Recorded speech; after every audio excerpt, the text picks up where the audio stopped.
बोले गंगा मैया की जय। बोले सत्य सनातन धर्म की जय। बोले श्रीमद् भागवत महापुराण की जय।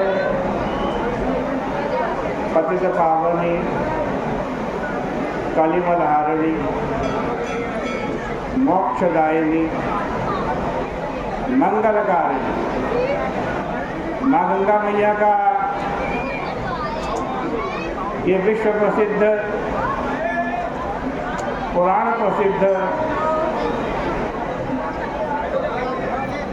पवित्रतम तीर्थ हरिद्वार हर की पैड़ी है और प्रतिदिन श्रीमद् भागवत जी की चर्चा आप श्रवण कर रहे हैं। श्रीमद् भागवत जी के 10वें स्कंद का ये 8वां अध्याय आपके सामने चल रहा था। भगवान श्री कृष्ण की बड़ी प्यारी प्यारी लीलाएं हैं, बड़ी मधुर मधुर लीलाएं, जिसका वर्णन 10वें स्कंद में किया है। देखो क्या क्या हो रहा है ब्रज में। रंग्यग्निभ्रष्ट्यसि जल द्विजकण्टकेभ्यः क्रीडापरावधि जल स्वस्वतो निषेद्धुम्। भगवान श्री कृष्ण और बलराम जी यशोदा मैया के यहाँ ब्रज में नाना प्रकार की क्रीड़ाएं कर रहे हैं और कई क्रीड़ा तो ऐसे करते हैं माई मैया को दौड़े दौड़े आना पड़ता है भगवान को रोकने के लिए। एक श्रृंगी एक दिन घर में नई नई ब्याई हुई एक गाय आई। श्याम सुंदर ने देखा, अरे इस गैया के साथ तो मेरे जैसा छोटा छोटा बछड़ा है। गाय उसको चाट रही है। भगवान श्री कृष्ण छोटे से तो हैं, धीरे धीरे चल करके गैया के पास पहुंच गए, गाय माता के पास।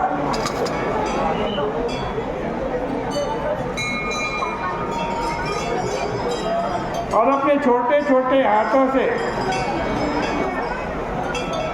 अपने दोनों हाथ डाल करके गैया से लिपट गए। उधर गोपियों ने देखा ये नई नई गाय आई है और लाला बड़े छोटे हैं, कहीं गाय सींग न मार दे। दौड़ी दौड़ी आई, अरे लाला ये क्या करते हो, क्या करते हो? और भगवान को वहां से हटा दिया।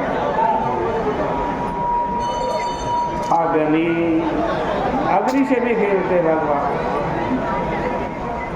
एक दिन ऐसा हुआ, घर में सुनार आया। सुनार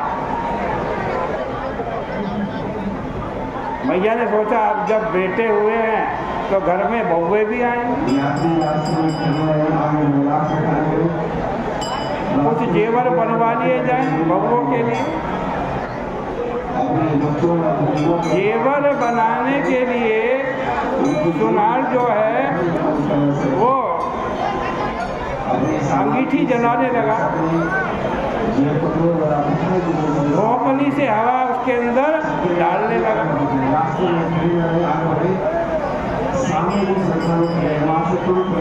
सुनार को देखकर कृष्ण और बलराम ने भी एक नली उठा, आग फूकने वाली नली, और मुंह में डाल करके आग फूकने लगे। और जब चिंगारी उड़ी और शरीर में लगी तब कृष्ण और बलराम दोनों चिल्लाए, मैया मैया बचाओ बचाओ।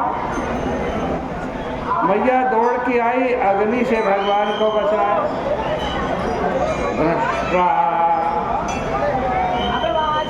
एक दिन बानर आ गया, बानर। भगवान उसको रोटी खिलाने के लिए उसके पास चले गए, और बानर भी ऐसा था, भगवान की गोदी में आकर के बैठ गए।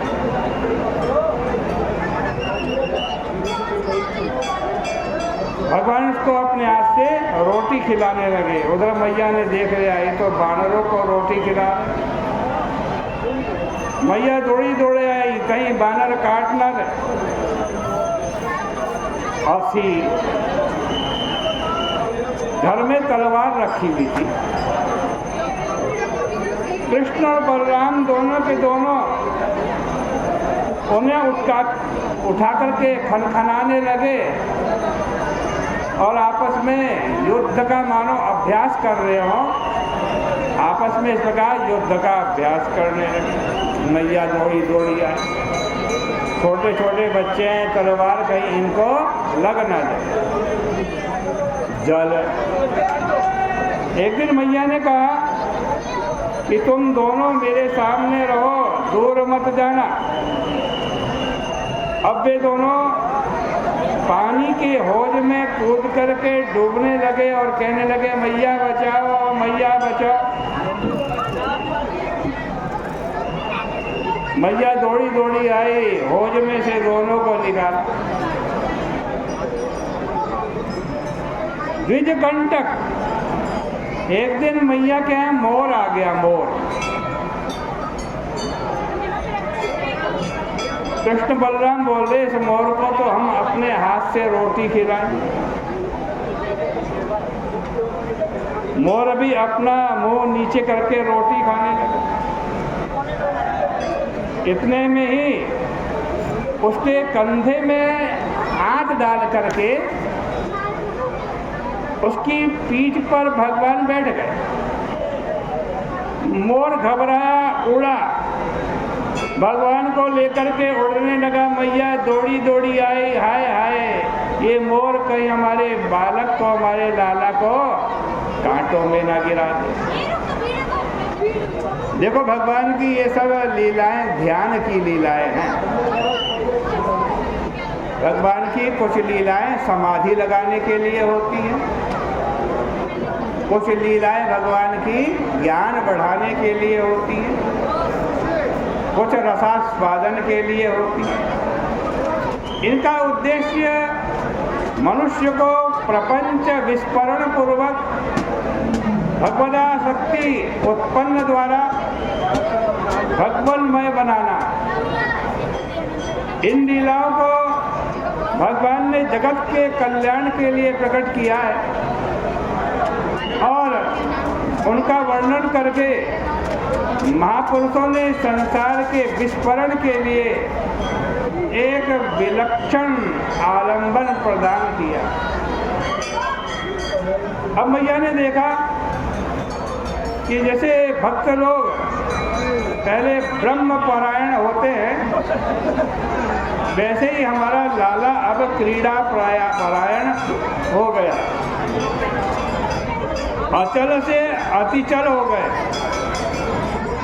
जब वे जगत के कारण से हमारे पुत्र हो गए,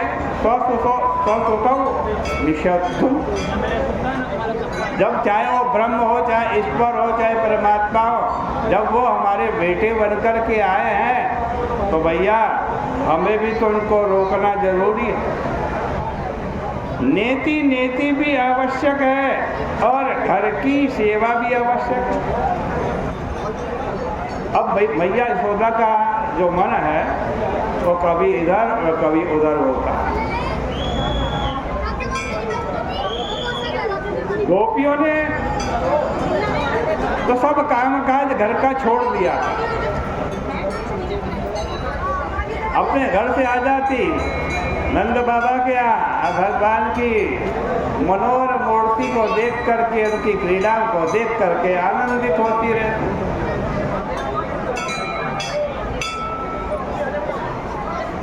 लेकिन मैया तो दौड़ दौड़ करके घर का काम भी करती हैं और लाला का ख्याल भी रखती हैं, उसकी देखभाल भी करती हैं।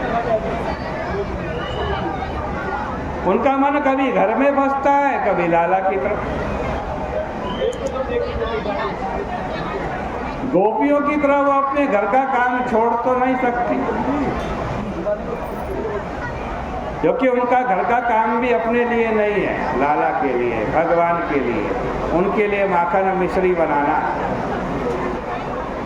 घर का काम छोड़ देगी तो माखन मिश्री कौन तैयार करेगा? रोटी कौन बनाएगा? पलंग भगवान के लिए कौन बिछावेगा?